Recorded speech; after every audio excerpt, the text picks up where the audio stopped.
ನಿಮ್ಮ ಹಳೆ ಒಡವೆನ ಅಧಿಕ ಬೆಲೆಗೆ ಮಾರಬೇಕೆ? ಅಟಿಕಾಗೆ ಕಾಲ್ ಮಾಡಿ 8880 ಅಟಿಕಾ ಗೋಲ್ಡ್ ಕಂಪನಿ.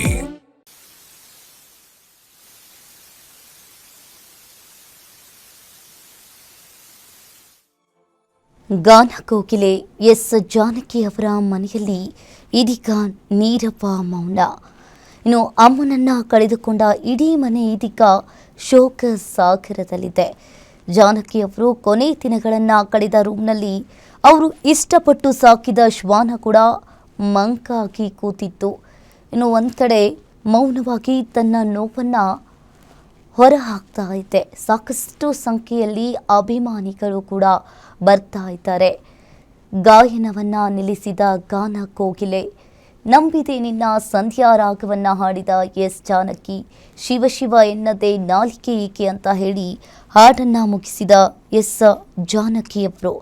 ಇನ್ನು ಸಾಕಷ್ಟು ಹಾಡುಗಳನ್ನು ಹಾಡಿದ ಮಹಾತಾಯಿ, 40,000ಕ್ಕೂ ಅಧಿಕ ಭಾಷೆ ಸಾಂಗ್ಗಳನ್ನು ಹಾಡಿದ್ದಾರೆ.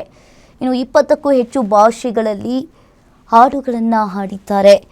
ಇನ್ನು ಒಂದು ಕಡೆ ಈಗಾಗಲೇ ಖ್ಯಾತ ಹಿರಿಯ ಹಿನ್ನೆಲೆ ಗಾಯಕಿ, ದಕ್ಷಿಣ ಭಾರತದ ಗಾನ ಕೋಕಿಲೆ ಅಂತಾನೆ ಎಸ್ ಜಾನಕಿಯವರು ಫೇಮಸ್ ಆಗಿದ್ದರು. ಇನ್ನು ಸ್ವಾಭಿಮಾನದ ಗಾನ ಕೋಕಿಲೆ ವಿಧಿವಶರಾಗಿದ್ದಾರೆ. ಸಾಕಷ್ಟು ಗೀತೆಗಳನ್ನು, ಅದರಲ್ಲೂ ಕೂಡ ಕನ್ನಡದಲ್ಲಿ 8,000ಕ್ಕಿಂತ ಹೆಚ್ಚು ಗೀತೆಗಳನ್ನು ಕನ್ನಡದಲ್ಲಿ ಹಾಡಿದ್ದಾರೆ. ಇನ್ನು ಕನ್ನಡ, ಹಿಂದಿ, ಮರಾಠಿ, ಪಂಜಾಬಿ ಹೀಗೆ ಸಾಕಷ್ಟು ಭಾಷೆಗಳಲ್ಲಿ ಎಸ್ ಜಾನಕಮ್ಮ ಹಾಡುಗಳನ್ನು ಹಾಡಿರುವಂಥದ್ದು. ಇನ್ನು ಒಂದು ರೀತಿಯಾಗಿ ಕನ್ನಡ ಚಿತ್ರರಂಗದೊಂದಿಗೆ ಅವಿನಾಭಾವ ಸಂಬಂಧವಿತ್ತು. ಅವರು ಯಾರನ್ನ ಕೂಡ ಮಾತಾಡಿಸಿದ್ರು ಕೂಡ ಆ ಮುಗ್ಧತೆ, ಪ್ರೀತಿಯಿಂದ ಮಾತನಾಡಿಸೋದು, ಅದಕ್ಕೆ ಅವ್ರನ್ನ ಕಂಡ್ರೆ ತುಂಬ ಜನ ಇಷ್ಟಪಡ್ತಾ ಇದ್ರು. ಎಲ್ಲರನ್ನ ಕೂಡ ಯಾರಾದರೂ ಸಿಕ್ಕಿದ್ರೂ ಕೂಡ ಚಿತ್ರರಂಗದವರು, ಈ ಕನ್ನಡ ಚಿತ್ರರಂಗದವರು ಯಾರಾದರೂ ಕೂಡ ಸಿಕ್ಕಿದ್ರು ಪ್ರೀತಿಯಿಂದ ಮಾತನಾಡಿಸೋದು, ಅವರ ಮಾತುಗಳಲ್ಲಿ ಅಷ್ಟು ಪ್ರೀತಿ ತುಂಬಿತ್ತು. ಎಲ್ಲರೂ ಕೂಡ ಇವತ್ತು ಯಾರೆಲ್ಲ ಗಣ್ಯಾತಿ ಗಣ್ಯರು ಬಂದಿದ್ದಾರೆ, ವಿಜಯ್ ಪ್ರಕಾಶ್ ಹಾಗೆ ಹಂಸಲೇಖ ಅವರು ಕೂಡ ಅದೇ ಹೇಳಿದ್ರು. ಅವರು ಯಾರನ್ನೂ ಕೂಡ ನೋಡದೆ ಹಾಗೆ ಹೋಗ್ತಾ ಇರಲಿಲ್ಲ. ಒಂದು ಸಾರಿ ಯಾರಾದರೂ ಬಂದು ಮಾತನಾಡಿಸಿದ್ರೆ ಎಷ್ಟು ಪ್ರೀತಿಯಿಂದ ಅವರು ಮಾತನಾಡ್ತಾ ಇದ್ರು, ಹಾಗೆ ಮನೆಗೆ ಬನ್ನಿ ಅಂತ ಹೇಳಿ ಕರೀತಾ ಇದ್ರು ಅಂತಾನೂ ಕೂಡ ಹೇಳಿದರು. 17ಕ್ಕೂ ಹೆಚ್ಚು ಭಾಷೆಗಳಲ್ಲಿ 48,000ಕ್ಕೂ ಅಧಿಕ ಗೀತೆಗಳನ್ನು ಹಾಡಿರುವ ಅವರು ಕನ್ನಡದಲ್ಲಿಯೇ ಸುಮಾರು 8,000ಕ್ಕೂ ಹೆಚ್ಚು ಹಾಡುಗಳಿಗೆ ಧ್ವನಿಯಾಗಿದ್ದಾರೆ. ಇನ್ನು doctor Rajkumar, PB. Srinivas, SPB. Balasubrahmanyam ಅವರೊಂದಿಗೆ ಹಾಡಿದ ಹಾಡುಗಳು ಕೂಡ ಇಂದಿಗೂ ಕೂಡ ಅದನ್ನು ಎಲ್ಲರೂ ಕೂಡ ಕೇಳ್ತಾರೆ. ಕರೆದರೂ ಕೇಳದೆ, ನಗು ನಗುತ್ತಾನಲ್ಲಿ, ಬಾನಿಗೊಂದು. ಎಸ್ ಜಾನಕಿ ಅವರ ಸೊಸೆ ಉಮಾ ಅವರು ಇವತ್ತು ನಮ್ಮೊಟ್ಟಿಗಿದ್ದಾರೆ. ಅಂದ್ರೆ ಎಸ್ ಜಾನಕಿ ಅವರು ದೈವದೀನರಾಗಿರುವಂತದ್ದು, ಎಲ್ಲರೂ ಸಹ ಕುಟುಂಬಸ್ಥರು ಈಗ ಸಂತಾಪವನ್ನ ಸೂಚಿಸ್ತಿರುವಂತದ್ದು. ಇದೀಗ ಉಮಾ ಅವರು ನಮ್ಮೊಟ್ಟಿಗಿದ್ದಾರೆ, ಅವ್ರನ್ನೇ ಮಾತಾಡಿಸ್ತಾ ಹೋಗ್ತೀನಿ. Ma'am, I don't know what to say at this present moment, but what are the cherished memories do you have with her? Namaskaram. As you yourself said, we should only think of the cherished memories, and Amma's life has been a celebration.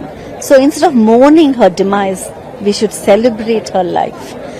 And she's been such a wonderful human being.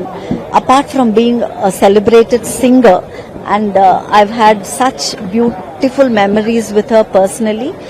And I was just sharing this with another channel. Karnataka state had not given awards for singers many years ago.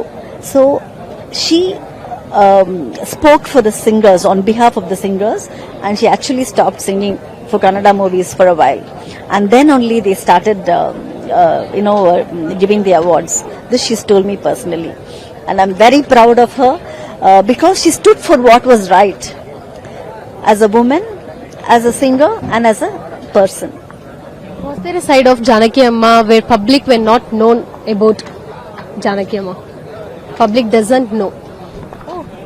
Well, she's an open book, and she's always been a childlike personality, and the way she would interact with anybody, she didn't want to hurt anyone, even for a fraction of a second. So I'm sure everybody knows, and that's why you see the crowd. So they know what a beautiful human being she was, and of course a great singer, a legendary singer. And before that, she was a fantastic human being, and that's why you see the crowd today. Which song reflects to her personality, according to you? Well, I can't say one, because there are so many, and you can't choose. I'm sorry, it's difficult. And maybe I can only think of the Tamil, because I'm a Tamilian, married to their family, Telugu family. Thookam un kangale taluvattume. That is a sleep lullaby, and that is how she is resting today in peace.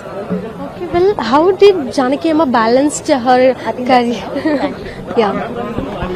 ಇದಿಷ್ಟು ಜಾನಕಿ ಅವರ ಸೊಸೆ ಉಮಾ ಅವರ ಮಾತಾಗಿತ್ತು. Camera person Ajay ಜೊತೆಗೆ ಕೀರ್ತಿ Patil, gang news, Bengaluru.